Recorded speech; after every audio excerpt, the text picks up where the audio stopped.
Hey, we are back We for are. another week at our We back are. fence. Back at the back fence. And you know what? Someone who might just come a skating at this back fence. Who have we got here? Oh, I love that skating.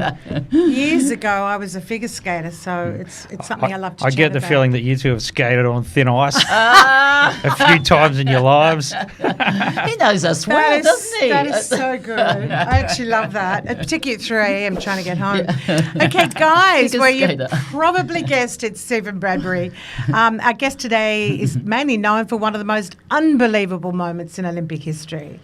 But if that's all you know, you're missing actually the real story.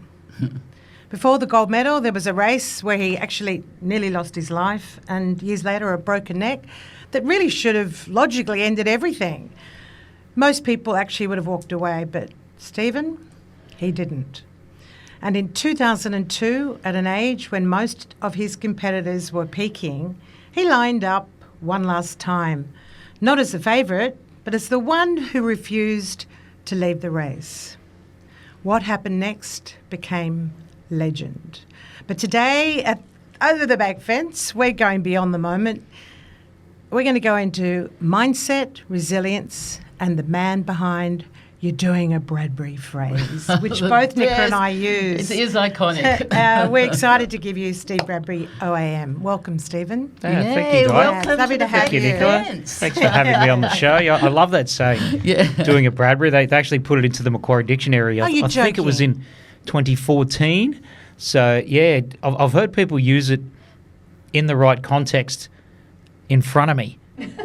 And they didn't even know that I was the guy where the saying Stop. come from. Oh, And I kind of walked away smiling to myself thinking, wow, that saying's going to be around after I'm not around anymore. what a legacy! Yeah. What a Incredible. legacy! Yeah, You know, it is actually incredible. So tell us. I mean, it really is an iconic thing, and people sometimes, they hear that, and I think they don't really know the full story behind it, as Di sort of interluded in the intro. But so tell us back a little bit about the early days. Were you a Brizzy boy or from Sydney, then Brisbane, and your dad was sort of like the coach behind you, or tell us the story. Yeah, the old boy was pretty tough. Was he? As a kid? Yeah, I grew up in out at Lemire near Campbelltown, and first learned to skate at Canterbury when I was very young. And yeah, by the time I was 13, I was breaking, the national records in the junior divisions all the way through. And yeah, the old man started pushing me when I was about 13 and forced me to go running before school with him and cycling on the weekends, and I hated him for it. The skating I had no problem with because every time I skated I got faster, and the speed brought adrenaline.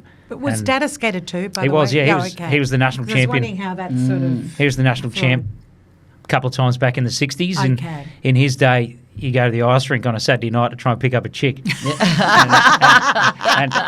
and that was where he met my mum. He was, that's he was lovely. 17, mum was 15 at Homebush Ice Rink. Bless. See, this is getting more and more Aussie iconic. I didn't know there was a What was the Homebush music one. playing at that time? Because there's always the music going. I thought, isn't it a nice Nicola thing was to saying do, she'd like- go on dates. Oh, yeah, I went on a couple of dates, but I was very young. Skating. It was one of the ones Yeah. skating. It was sort of quite it was funny. so cool. You know. Yeah. Yeah, it was a pickup joint back then. I was So the figure skating skating. I rink. was focused. I was focusing. What was your best jump? A little one. A little jump. Because what happened was I don't know where the cameras are here right now, but I've got so many scars on my face from falls, which we'll get into one of your accents, and I'm talking about mine. But from face bleeds, it actually I became quite fearful. It's a of tough skating. sport, figure skating. It was really Maybe not the Torval and Dean version, but No, when you've got to no. jump and spin and I would jump but not very. My sister was brilliant at it, and we skated at Prince Alfred. We skated at Canterbury. We skated at Narrabeen, and then some of them just petered out and closed down, which was quite sad. I loved it. Sydney's definitely short on ice rinks at the moment. That must have been for Yeah, you, yeah. as an Aussie boy. I mean, I Sad. know your dad sort of then you're saying was skating, and then he sort of was cracking the whip with you skating. But I guess it wasn't really the sort of like the more Aussie guy sort of, sport. Is it sort of a bit different from the average, kid at school when you were doing for this? sure. Yeah, so we moved to Brisbane when I was 15. Yeah. So I did the first few years at high school at Campbelltown High, which pretty rough and ready. Yep. Yeah. And once the other kids at school, firstly I wasn't playing footy. That's it. Secondly, they find out that you're wearing a full-length Yes. lycra body skin Correct. suit for It's your like, sport. right, You're not go for exactly him. the most popular kid at high school. You're not Norway or something. My are you? girlfriends You know? used to love seeing you in it, though. They used to go, yay, woo, love it. Well, there was one thing good about the figure skating girls back in the day is that they were all very good looking and most of the figure skating guys were gay. Yeah. Oh, so they'd go for the speed That's right. skaters. Hello. So you had the pick. I had lots of girlfriends that wanted to come only on those days when you guys were skating. Like, hello. Oh, That's my funny. God. Isn't it? Well, Seriously? that must have been a bit of an extra sort of incentive for you. So, but tell us about yeah, that, yeah. like from those early days and then that drive, to really compete. Yeah, my dad pushed me when I was a kid, and that exposed me to the sport internationally. So I went to the World Championships when I was 15 in Amsterdam, and it was a controversial selection because my dad was one of the national team selectors. Oh. But he didn't Dad. vote, but everyone knew that he had influence. And I was picked on potential. There was a couple of other guys who were definitely better than me, and they were pissed off that they didn't get picked. Wow. But do you think they came back better the next season? They came back on fire the I next bet. season. They Andrew drove Murtha them. and John Carr. Oh, And still remember them. yeah, and they were great skaters. And we won the World Championships together in the relay. And when I went to Amsterdam, I was the reserve, so I didn't skate, but I watched the men's 1,000 metre final. And there was a Japanese guy, and his name was Kawasaki. His last name, same as the motorbike. And it was the only major final he Fast. ever made in his skating career. And he passed 3 guys on the outside, and an outside move is complicated and doesn't usually work, but the ice conditions can sometimes be in your favour, and on that day they were for him. And that was his day. That was the only final he made, and he won it, and he broke the world record. And I sat there in the grandstand. I watched Kawasaki do that, and I said to myself, I'm doing that. Oh, And- really? And that was the last time that I needed my old man to push me. But I love I like turning that you point. but if Transition but if he hadn't have Beautiful. pushed me, I would never have been exposed to that moment. Of course. And I think that's where a lot of people change course in life too quickly. You've got to stick something out for a longer duration until you find your Kawasaki moment, because that was my moment. And I challenge people to stick at something, because some people say, I haven't found what my passion is yet. Well, passion's not going to walk up to you and hit you in the face. You've got to stick something out and develop a passion for it. And that was what I did through speed skating, and through the help of my dad, develop work ethic. It's like we were just talking to you about Nicola and I been in the podcast world because we love people. We're actually, would you We do. say, like that's one of our passions, right? It is, And absolutely. it's the driving force. It in that sounds sort of a case. bit corny No, it sometimes. does. But you We probably love didn't have people, much passion but, for it in the first podcast. No, I was so nervous. I think I wanted to be sick. No, but we've always worked with people and, worked Maybe with passion, but not skill. Yeah, all of it. And look, I remember when I was doing a live TV show back then, I actually was sick prior to going on because I didn't have enough faith in my ability. And I always had to ask for people for reassurance. It was so strange, all that. But I knew at the heart of who I am and the river running through me is my love of people. And that saved me. yes, And hence meeting someone like Nicola, it's like, here we are. What do? We talk to people because we love it. So And then hearing the yeah, stories, and it like in is. your story is just incredible. But it's interesting. I love what you're saying too about it's really good advice and to stick with it. But then sometimes, what do you say when sort of saying, because your father's pushed you and you're there, and you're sort of going, I actually don't want to go in this direction because my dad did it and they're making me do it. When is the time you mightn't find that moment? Because people, I guess, need to pivot and do other things. What do you say to that? Yeah, well, I don't think you want to do too many pivots in life, Right. because you don't uncover the adrenaline phase in anything until you've had to go through the hard work phase first. Okay. And I think that takes at least a couple of years. I've got a brewery and a beer company now. We've got heaps of staff. Oh, we like that. What's it and called? It's called Last Man Standing. That's the best name for a beer company. The brewery How is brilliant. right across the road from Suncorp Stadium in Brisbane, where We're That's the gold, closest isn't venue it? to the stadium. Wearing gold. Yeah. We're Double wearing our gold. gold for you, We Steve. are. You can look us up at lmsbrewing.com.au. That is actually. We'll put that in our show We'll notes. put the link and we want a photo of that What a last man name, though. standing. Oh, that is love gold. that. Yeah, so we see a lot of resumes. But and, you know, I see a lot of resumes where somebody may have had 10 years work experience, they've had 5 jobs, 2 years each, got glowing references from all of their previous employers, and I just read it and I go, well, you're only just going to start to learn the ropes after 2 years, and then you're going to nick off somewhere else for an extra 10 grand. So what am I going to employ you for? I want somebody that's prepared to stick it out for the duration, and because the adrenaline phase doesn't come in the first 2 years. Well, I don't think so in anything. And, you know, when you really get to the elite level in something like I used to be in speed skating, the paycheck doesn't matter. It's the adrenaline that comes with that, and it doesn't feel like work anymore. And that's usually when a whole lot of money comes at you too, which, you know, didn't happen for me in my sport. I never got paid a cent until the day that I retired. But, you know, because I stuck around for long enough and had expertise and experience and judgment, the rest of the world fell over in front of me and people started sponsoring me the day I retired. How remarkable is that? It There was a lot of is. lessons for you to learn until bingo, excuse the arms. Yeah. Bingo, it all happened for you. Yeah, Incredible. it's true. It's interesting too. I like it how, and I think most elite sports people, you know, you can talk to Kerry Potthast and other ones, and Lisa Curry, and it's not the money's the drive. You know, it's that sort of, you know, inner. Well, if the money was the drive in Olympic sports, Well, you're in the wrong place. Well, Well, that's that's true. well, that's a good point. Exactly. Even Especially in for women, 2026, you know. people on the dole get paid, but Olympians don't. Today, Yes, it's Wow. true. I mean, Yeah. seriously. Yeah, but you know what's Unbelievable. remarkable is passion being the driving force. Yes. I think some people live and die and never feel that. You know what, or understand what that word. What does passion mean to you?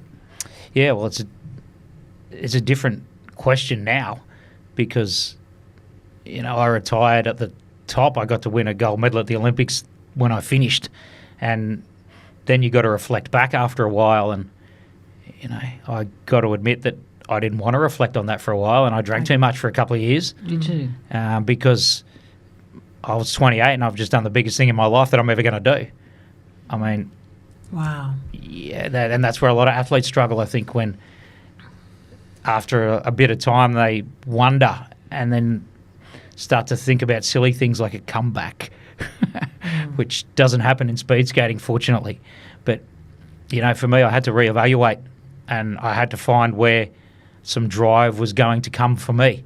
And at that point, I was getting paid to go and speak at conferences and events, and I wasn't particularly good at it. And I had a great story to tell, but, you know, I thought, the light bulb went off and I went, well, geez, I'm not that good at this. What happens if I do get really good at it?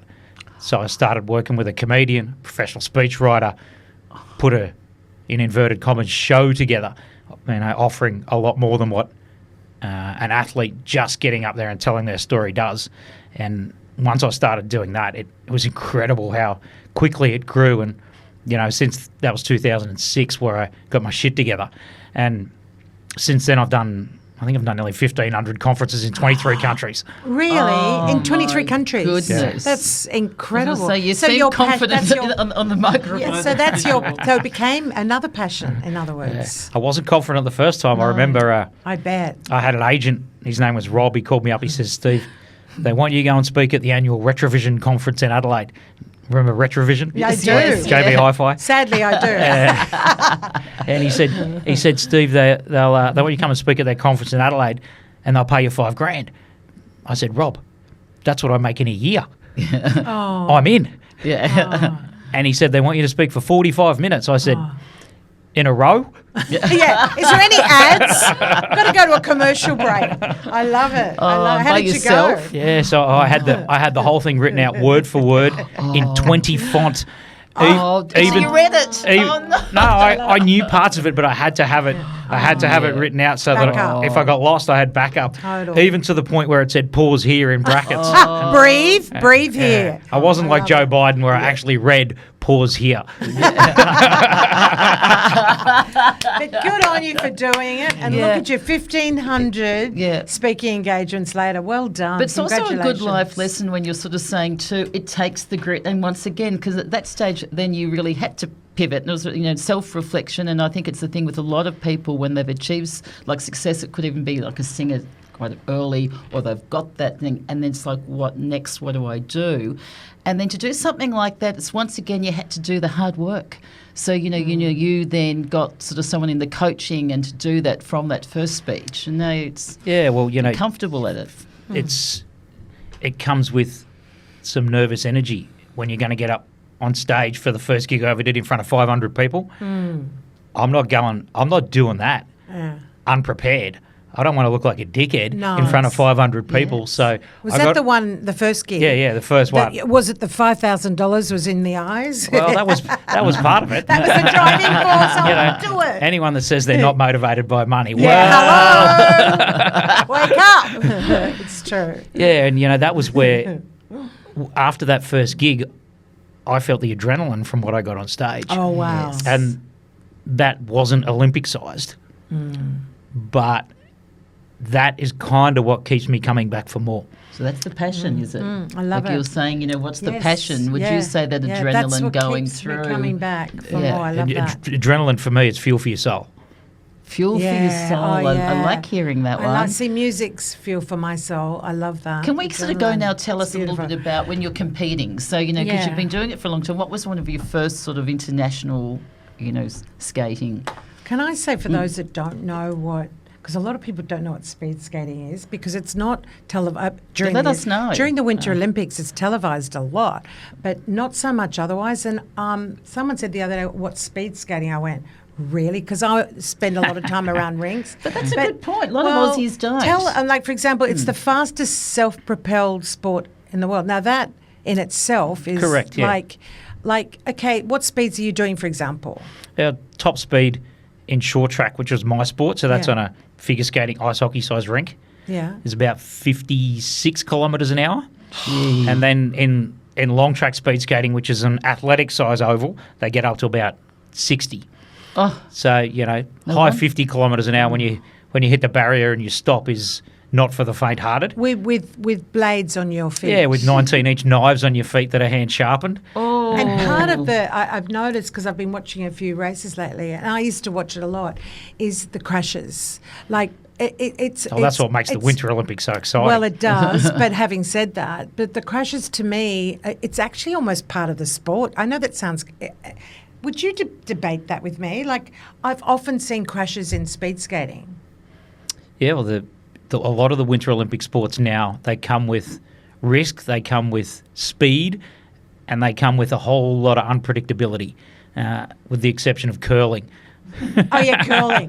I always turn it off. So tell sort of someone, so what actually, what it is, like you're going at this incredible fast speeds, but when you're sort of competing in your elite Olympic level, tell us with your journey, like, we started when your first Olympics, what was that? And then take us through there to that final moment. Yeah, my first Olympics was not a lot to report back on that one. I was a deer in the headlights. Had realistic chances to get medals, maybe even win one of the best speed skaters in the world, but totally got lost in the enormity of the Olympics. There was free McDonald's there. Macca's. That was a kid from Campbelltown. That's not an appropriate diet for a sport. Exactly. Steve, but you just did it. What country was that? That was in Albertville in France, my first Olympics. Is this 92? Correct, yeah. So there was a video arcade with free pinball machines that I was spending too much time on. You're in France. So good. This is in the Olympic Village. Yeah, and I wanted to do everything. I wanted to go to all the ceremonies. I went to the opening ceremony. I had this stupid undercut haircut where it was almost shaved bald around the back of my head. and the seats we had were right at the top of the stadium. It was like minus 25, and the wind was howling through there, and I've got no hair on the back of my head. I'm like, this isn't particularly smart a week before you're about to race the biggest races of your life. And safe to say the results in Albertville in France reflected that. Right, accordingly. What, too many McDonald's? But you must have had made friendships on the way. Yeah, for sure. We had an amazing relay team back in the day, and the two guys I mentioned before, Andrew and John, and then there's Kieran Hansen and Richard Nizelski. The five of us were arguably the best performed relay team in the world for about 5 years. Wow! And so we got gold at the World Championships, we got a silver, we got a bronze, and we also got bronze at the Olympics, which was all of our second Olympic campaign. That was in Lillehammer in Norway. 94. Yeah, and we went in as one of the big favourites for that, as we did in Albertville in the relay, but we didn't perform. And in Lillehammer, we walked away with the bronze, which was fantastic to win. Incredible. Australia's first ever Winter Olympic medal. We were popular for a couple of weeks. I love the way you say that. Yeah, that is interesting, a couple of weeks. It was a historic moment in Australian sport, but people don't remember bronze for too long. No. Oh, isn't that an amazing statement? Like, seriously. But it's also when you said for a couple of weeks, because like if it's a football player, next week is going to be a football game next Saturday, and there'll be a football game the following Saturday, where it's just a short period of time during the Winter Olympics and or World Championships. You see it on television. Yet, in my opinion, it's one of the best sports to watch on television. But it's so exciting. It's interesting though, because as Aussies too, it was probably it's not on the most popular sport, but you've probably put it completely on the map. Thanks to you.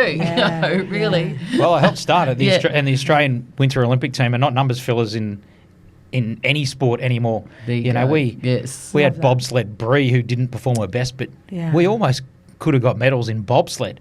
The German national sport, and Australia definitely punches well above its weight when it comes to the Winter Games. God, we did well, didn't we, in the last winter? Yeah, I was going to say, was your dad in the sidelines? Did he? Because he must have been so proud of you that all of a sudden, you found that moment, you've made the Olympics, and you're going there. He was the team manager for the first two Olympics that I did, and then at the last one, him and Mum were there in the grandstand, and everyone in the crowd stood up in front of them when all the other skaters fell over, and they didn't see what happened. Oh no! If I quote, Mum said, "What just happened?" and Dad said, "I'm buggered if I know, but I think he just won." They've been my support team for my whole life. So, having them there to share in all that, and they had to save up for 18 months. We came from pretty humble beginnings. So, to be able to repay, in inverted commas, my mum and dad since that moment, it's been pretty cool. Oh, so the trials and tribulations of being a speed skater, we can't let you sit there and let the listeners hear your story without throwing in the trials and tribulations or your journey to the 2002 Olympics. I want to start with the almost fatal accident in 94 because I was talking before about crashes in the sport. Tell us about that particular crash and how it came about. I think it was the World Championships, am I right? That was a World Cup event in Montreal in Canada, 1,500 metre final. Yeah, tell us about that. I was trying to hold off Mark Gagnon and Frederick Blackburn, who were ranked number 1 and 2 in the world. At that point, I was ranked number 4, and I thought I had them. Last lap, Blackburn tries to pass me on the outside, doesn't make it, cramps me for space. The three of us all go down. He's down on one knee, and I do a sideways flip in the air and get impaled on the back of his blade. Impaled? Impaled. His blade went clean through my leg, my quadricep, in one side, out the other, and ripped straight back out. I lost 3/4 of my blood in 1 minute.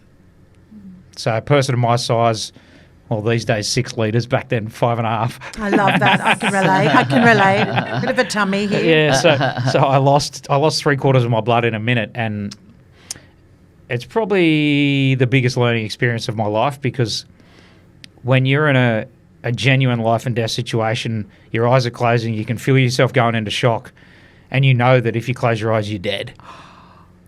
I knew that at that moment, and I just made a pact with myself. I said, I'm not going unconscious. That's it. There you go, guys. See, Mindset. Wow. Yeah. And, you know, I knew that I had unfinished business. I was only 21, and yeah, the Canadian doctor, he had his thumb and forefinger in my leg, squeezing the femoral vein back together, which had been sliced in half. Then they got a tourniquet up my leg and cranked that as tight as they could and pretty much controlled the bleeding from there. But yeah, it was touch and go there for 3 or 4 days. I was in intensive care for best part of 4 days, and yeah, everyone decided over there in Canada to not ring my parents until they knew if I was going to die or not. So once they knew I was out of the woods, they rang my parents, and then I got on the phone to Mum. I said, "Mum, you don't have to come over. I'm all right now." Yeah. That's beautiful to think like Yes, that. But you know, yes. most athletes, as a consequence of an accident like that, they'd just not be walking; they'd be running out the door, literally. That's it, sport over and done with. But no, not Steven. Oh no. Yeah, I don't finish business. How long was Yeah. the rehab after the '94 accident? I got all the strength back in my right quad, so all 4 quadricep muscles were sliced in half. The iliotibial band, and a tributary to the femoral artery, the femoral vein, and a few other bits and pieces in there. But yeah, I never got all the explosive power back in my leg, Oh, okay. which, you know, because when all the muscles have been cut in half and sewn back together, Yes. I lost some of that. But yeah, in some ways I was too stubborn and too stupid, and I just decided that, well, if I haven't got the power in the right leg anymore, I can get the strength. I can make it stronger than it was before, which I did. Just didn't have that spring-loaded explosion in it, but I still had all of that in the left leg. So I probably became the best left leg entry skater in the world. Oh, I'm just See, loving your. That's determination, exactly the word I was going to passion. say. Determination. Yeah. And if you had that all the way through, like even as a little boy, you know, that sort of innate determination. And competitive, you know, too. Yeah, competitive. Yeah, 'cause my that's just- brother would say that. Yeah, would he? Yeah. He would say I wouldn't let him beat me at anything. Oh, there you go. I always had to Competitive. win when I was a kid, and you know, I think that's a lesson that I try to. I got 3 teenagers now, and I try to instill in them that we don't have to win, but we have to at least want to win. You know, I don't want you guys coming home from school with a participation certificate. That's really cool. You know, we've got to do more than just participate in life. Don't have to. You put but 100% want to. into whatever you're trying or whatever love you're it. doing. Is that what you say to your kids? Yeah, I try, and you know, they get distracted like everyone's Yeah. kids do with social media and, you know, very short attention spans, and I don't know. I think sometimes boredom creates creativity, and if you're never bored, well, how do you find your passion? How do you find your creativity if your mind is occupied with watching 6-second bullshit on social media all the time? Your Good imagination point. shuts down. That's what happens. It is so good. So yeah, your finding kids yourself. skating? Yeah, I want to know that too. Are they following in Dad's? Are they No, skating? they can skate. Yeah. None of them wanted to pursue it at an elite level, which I was very happy with. Oh, great. Oh, I'm good. So glad you to weren't hear- like Did I your ju- dad. Did I Absolutely. just say that out loud? No, you sure bloody did. Well, they're going to but you listen know- to this. I had That's enough of great. going to the ice rink back in the day. Did you ever have that moment of really going, nah, you know, as much as you had the determination there, I'm giving up? Or you just wouldn't allow it? Like you wouldn't allow yourself to shut your eyes? Yeah, well, the other injury that I had Yes, was that's the one in 2000. that was a crash Can that you shouldn't describe have that? happened. Describe I wasn't paying attention as to what I was doing because I was starting to go through the motions a bit in training. In my head, I was questioning whether I was going to continue on to the 4th Olympics. Wow. And this was about 2 years out, just under 2 years out, because my results hadn't been there for probably 18 months anymore. I hadn't been medal contender level, and I still knew it was in there. But it's hard to know that it's in there when you haven't been able to produce for a year and a half. And so in my head, I was going, am I wasting my time? Next Olympics is 18 months away. I don't need to go to the Olympics for another bloody tracksuit. I got 3 tracksuits from the Olympics already. Yes. You know, and I was still doing all the training every day, showing up, training as hard as I could. Not skating particularly well, but we're just doing low-speed laps in training, and the guy in front of me fell over, and I wasn't watching. I had my head down. And I went straight. I should have been able to get out of the way of them easily. We're only going slow because I wasn't watching. I went headfirst. I went over the top of him headfirst into the barrier and broke my neck. Broke your neck. Was it C4, C5, was it? C4, C5, C6. Oh, what? Yeah, so they screwed a halo brace into my head for 2.5 months, and that was where I had a lot of time to ponder. And the decision in the end was, well, when they unscrew this human building site from your head, you've only got 16 months to go until the next Winter Olympics. 16 months out of 14 years. Yeah, that's not much. I'm doing it. Oh, I have to do it. The doctor told me that I wouldn't skate again. Tell me the risk factor. I just went to another doctor. What was the other doctor, but did he not know that there was a risk? What was the risk by continuing to skate? What's the risk? Possible What's the risk of getting hit by a bus as you walk Paralysis out of here? as a consequence? Yeah, maybe. But you just overrode that in your mind and went, I can do this. Yeah, firstly, I'm a bloke. I'm not that good at multitasking. Love that. Love it. And secondly, stubborn. Maybe that's good sometimes. It's the only thing that I'm very good at is speed skating. Is he? No. What's that? Yeah. If I quit then, firstly, I'm going to kick myself the rest of my life because I didn't go and have one last shot at the Olympics. And secondly, I got to start something else that I suck at because I haven't done it before. Okay, that's interesting. I got to start from the bottom. I don't want to start from the bottom. I got another shot. It's only 16 months down the road. I'll start from the bottom after I've done that. Oh. It's interesting that your mindset on that as well, 100%.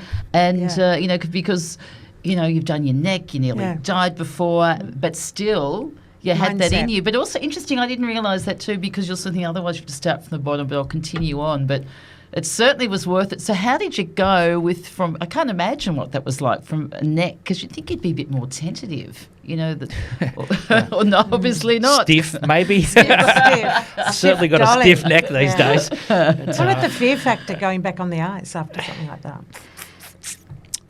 Yeah, there was a fleeting moment.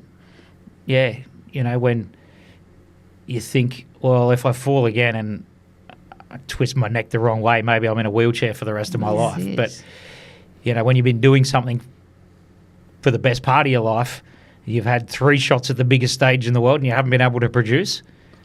Because I hadn't done my best in the first 3 Olympic Games. I could have had heaps more medals. But, some through ignorance, some through stupidity, like, the McDonald's story. Some through bad luck. Things hadn't worked out as well as I knew they could or should have in the first 3 Olympic Games. So if I get another shot at it, and not many athletes do 4 Olympic campaigns, if I get another shot at it, well, am I prepared to risk that in my neck being further damaged and not being able to walk? Could I get hit by a bus walking out of the front door? I like that, yeah, I'll risk that.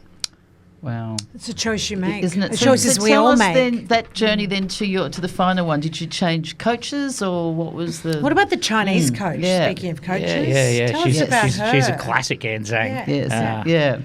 Yeah. I think we're going to talk about the movie here too. At some we point. are. Of course, we are. They're actually trying to cast for Anne Zhang at the moment, and the movie's called Bradbury. No, so this is the Chinese coach you're talking about. Yeah. Right. So they're so breaking news: there will be a movie. So we'll talk about the movie, but what is about the coach? Like, why Chinese coach? How did a female? Am I right? Yeah. Well, How did she come into? She was in. play? She was in Sydney, and had moved from China after her skating career. She broke her ankle and didn't work out. And what she tells me is that she saw an advertisement for Australia and just came. And she ended up running a cleaning company in Canterbury near the ice rink in Sydney, and she started coaching a lot of the juniors at the local club in Sydney, and we were down there for the national championships. I was up in Brisbane by that point, and I was just watching these kids skate in the junior divisions in between races, and I was watching their technique, and I was like, oh my God, look at the technique on these kids. Who's teaching them how to skate? Wow. I've been to the Olympics a couple of times by then, and arguably these kids have got a better skating technique than I do. So then I hooked up with Anne, and she couldn't speak a lot of Don't you English. love that story just in itself? I Just do. being there, Yes. helping young kids. He sees the young kids. Here we go again. Couldn't speak a lot of English, and then the first conversation we had was, most people probably do it in 20 minutes, but it took 4 hours. But she was so lucky How meeting you, and it wonderful. sounds like you're very lucky meeting her. Yeah, because a few people mentioned her to me. Make sure you talk about the Well, Chinese coach. And Yeah, I'm so like, she was, I wish that I had have met her earlier in my career when I had arguably the best lactic acid tolerance engine in the world in speed skating. I was never able to marry up the physical prowess with the experience and judgment that came along after Anne came along. And so, yeah, that definitely prolonged and gave me that last opportunity in Salt Lake City. And yeah, it's funny Tell us the build up with that one. How did it, it's like from you're there competing and just was like she getting into the strategy or final? technique though for you? she was both. Oh, Yes. she. Yeah, Interesting. yeah. 'Cause I the had- strategies. you know, you I- Lead us through. I was I I wanna was hear the it I from was the you. muscles and the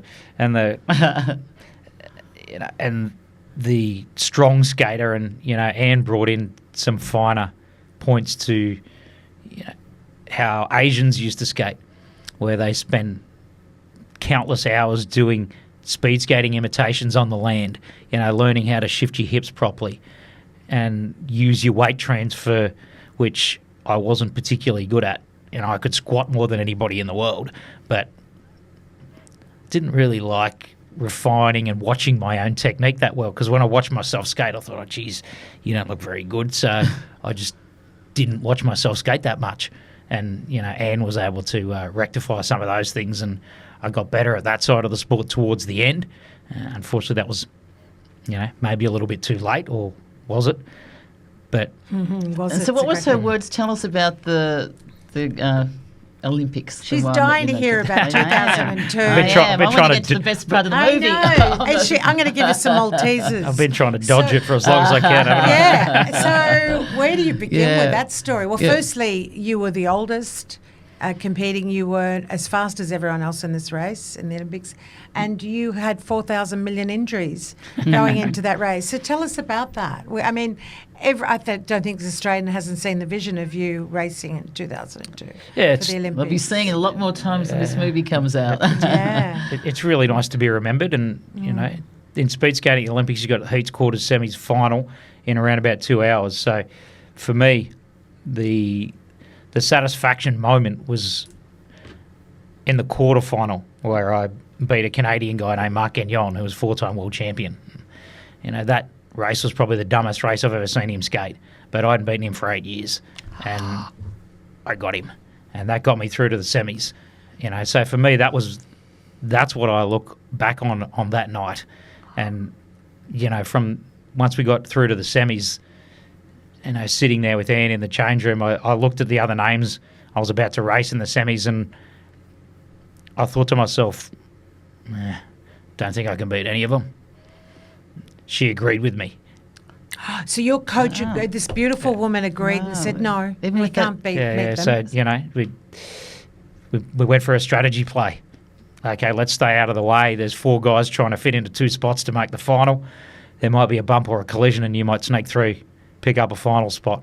And as it turned out, last lap in the semi-final, I kicked myself because I still had a little bit of petrol, not much, not enough to go around the outside of 4 of them, not that good. And I thought, well, this is backfired. I should have moved early, but there's no point running third in the semi-final. You might as well have a go. And that's what happened. Last corner, 3 of them went down, and like I knew they would. I knew they'd all fall over. Oh, you did. Don't you love it? Oh, I knew that. Yeah. Yeah, and so Oh, my God. Strategy worked. Yeah, so that pushed it through to the final, and had to be realistic. And you weren't the favourite by any means, is that correct? No, definitely not. No, Yes. No way. no. I was lucky to make the final, but by the time the final came around, I had skaters from other countries coming into the change room before the final, just to make sure that I was going to go out there and stay out of the way, because everyone knew no one else was skating for a minor medal. I was out there skating for a minor medal. Everyone else wanted the gold one, and they went through each other to get it. It was, the remarkable thing about the vision is how they all bunch up to one side. You didn't have to almost avoid them to come through to win. Unfortunately, my legs blew up with 2 laps to go. Are you kidding? So, I was a little bit literally behind. just walking through the park literally. Like, and could you feel it's that incredible. moment, when you actually sort of going, wow, I've got this? Like, strategies actually what worked. was that feeling? Yeah. Because I'm amazed. Like, crossing the line was it's a hard feeling to remember for me. Yeah, okay, that's interesting. Because the American Apollo Ono was the gold medal favourite. Yeah, absolutely. It was in Salt Lake City. And Americans all there. 16,500 seat. Every seat sold out a month in advance. They're all there to see Ono win. Yeah. He goes down with the rest of them, and I cross the line, and everybody's booing. The whole crowd is booing because they were all there to see Ono win. And it's not your fault. No, they're not booing at me. No. But home crowd, but they're all booing. I'm like, this is different. Yeah. And I didn't know if I should celebrate or hide. And, I celebrated for a couple of seconds, but instantly I knew that the judges had to make the final decision. Someone was definitely getting disqualified. Apollo Ono and Matthew Turcott, the Canadian, both had small cuts from the crash, so there was a bit of blood on the ice, and everyone was contemplating, are they going to skate it again? Because sometimes they can re-race, but because the official distance was complete, there was no grounds for a re-race. If the crash had happened with 1.5 laps to go, they would have had time to say, okay, everyone stop, you're disqualified, the rest of you back on the line, we're going again. There wouldn't have been a doing a Bradbury moment. No. Oh, but that must have been hard for you, was it? How was it when everyone's booing? No, I knew they weren't booing at me. No. But, it was funny. The chief referee's name was Jim Hewish, and he's been best friends with my dad since he knew me from the day I was born. And he's one of the top referees in the sport for a long time. He's finished now. He's in his 70s, Jim, but he was on the centre of the ice as the chief referee, the final decision maker. Oh. And I just kind of glided past him. I said, Jim, don't race it again. Whatever you do. And he pretended not to hear me. Did you do a lap with the Australian flag or not? No, that wasn't the just right moment for a... And can you do right now, because we had a camera on you, can you do what you did with your arms when you came through? No, it was kind of like the Jesus Christ pose. So it wasn't it wasn't pumping, it was just... Hallelujah. Yeah. Hallelujah. I mean, you have had a beautiful, I don't know, like this gold, I was going to say universal, but some sort of beautiful force behind you to actually guide you to that moment. Because as you said, it was like, that was it. I was giving up. Oh, I'll do this last one. And look at the consequences. Like, there's a lesson in it for a lot of people listening right now. Yeah. Like, you can always say never give up. Well, there's times when you have to, I'm sure. But in life, too many people give up, I believe, too soon.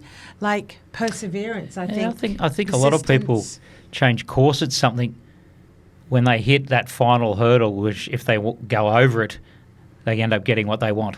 Is that the difference between sometimes really people who succeed, not other people like they cop out a bit too early? Sometimes you've got to push through those hard times. Yeah, I think it sometimes comes down to just too early. Just too early. Okay. Oh, I like that. Wow. That's a great one. You know what? All right. You had all of Australia then would have been cheering you. And, I remember it so well, Yeah. honestly. And of course, to me, the greatest thing in the whole world is someone seeing the potential in you and your story. And a movie's been written about you. Oh Tell God, us a little bit more about the the movie. movie's Do you play yourself? It's going to be a what? classic. It'll be an Aussie classic. So Right, tell us about okay. the film. Where are we at with it? Well, Because we're it's been excited. on again, off again for, best part of 20 years now through so many potential potential producers. But, the guys that have taken it on board for about the last 6 years now, I think, Deeper Water Film. So John and Michael Spores. Yeah. The script writer is Stuart Beattie, so he did Pirates of the Caribbean, Collateral, Ned Kelly, Australia. He's great. The best ones, Very highly regarded. The director is Kriv Stenders, he did the Red Dog movies. I love them. And the producers, John and Michael, they got a movie coming out soon that you have to go and see. It's called Beast. Russell Crowe's the coach of an MMA fighter who comes back an older guy who comes back and has to come I back can't wait to to feed see the it. family. I cannot to wait. see that. Yeah, it's Inspiring. It's a Yeah. beast of a movie. Yeah, it is. We love So good this sounds movies. like a beast of a movie too, and Well, we'll look your forward to story that has coming to be, up, because Stephen, you really are iconic. What will the film be called? The working title of it at the moment Yeah. is Bradbury, and the boys have just done a deal recently with the Yeah. Chinese government because my coach is Chinese. Of course. They like it. The And it's a deal great the story, deal's done on yes. that, Yeah. assuming they can get. They're after another $2.5 million to make the film, Funding, yes. so they've got Yeah. I think 2/3 of the money, so Yeah. about another 2.5. Yeah. If anyone's interested that Yeah, wants to but invest in while that, you're listening, go to yeah. Deeper Water Films. I see it. I see it as a Aussie classic. Oh, absolutely. And But so, what was the name? What was the name? Bradbury. Yeah. There's only one name, Brilliant. Guy. I've heard a few different. But the deal's already titles. been done. If they get it over the line, Yeah. they're going to put it into 30,000 cinemas in China. Oh, well, wow. hello. Can you believe China's got Bingo. 30,000 cinemas? I can. Yes. I actually can. God, Stephen, your face will be up there. Yeah. 30,000 He'll be cinemas. speaking Chinese, won't he? Do you like, Chinese food? I don't Well, know, he the would have Mac- learned a bit you from can his get Macca's coach. over there in China. But you know what? Also, your story is too. I think sort of. Do you ever feel that you've been underestimated because they think it's too easy? People just go, oh, it's like doing a Bradbury is a bit like some people think, oh, it's a bit of a fluke that I got this, or everyone else fell over, so I got there. Do you see the light side in it, or do you actually go, well, hang on, this is all hard work to get this? That's the understatement. Yes. Isn't it? Most people say what you just said. Yeah. Most people assume that everybody else thinks I only won because I was lucky. That's it. Yeah. But everybody else doesn't think that. yeah. People know that you don't wind up in the upper echelon of anything because you started it a couple of weeks before. That's, well, unless you win the lottery, that's it. And it's good to hear that, I and coming agree. from you and hearing your And story. you You really love are. most is after hearing all about this magnificent human, is now you are on the. I mean, you actually this morning you were doing a conference. You're a motivational speaker. You're an entrepreneur. You got the beer happening. Yeah, actually, he I sure love does. that. He sure If does. you're coming up to Brizzy, the brewery's right across the road from Yeah, Suncorp yeah, Stadium. yeah. Come on Last down, I'll man pour you one. standing, Is that You it? are the It's either perfect that or person legless. to be the motivational speaker, truly, Yeah. because woven through all of this story is it's a story about, at the end of the day, your mindset, motivation, manifesting, believing. It's a gift for the human race. We all need reminders of this. I believe that my story is a good story for parents to give to their kids. Oh, yay. Well, aren't your kids Isn't lucky it? to have Yeah, you as a they parent? certainly are. At It- one yeah. stage you had 3 under 2, is that right? Yeah, they're My He had two they're, under goodness. teenagers. Have you got I any? love that Have you line. got any advice for 2 teenage girls? All Yeah, I did can you say boys? is I grew up with 5 sisters, 5 sisters, 3 brothers. All I Good can luck. say- What do they say? This time will pass. It's exactly. It's temporary. That's all I can say. It's temporary. But any yeah. other sort of like, Steve Bradbury tips, we know sort of like never give up. And Yes. what else would you say for even someone else just listening, sort of feeling a bit flat or down, and you're here, what can you tell our listeners?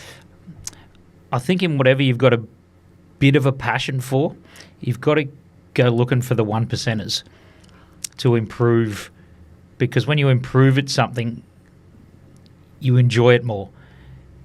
Find an area of your life that you want to get better at, even if it's your golf handicap or your marriage, because when you get better at something, eventually that positive energy, positive mindset, it'll infect the other areas of your life too. Oh, It's thank so you. true. That's just It is yeah, so yeah. true. Well, Yeah. that's Stephen, honestly, I don't think a lot of people know the full story of your life, because they all connect, as Nicola was bringing up, 2002, that moment when they fell and you came through.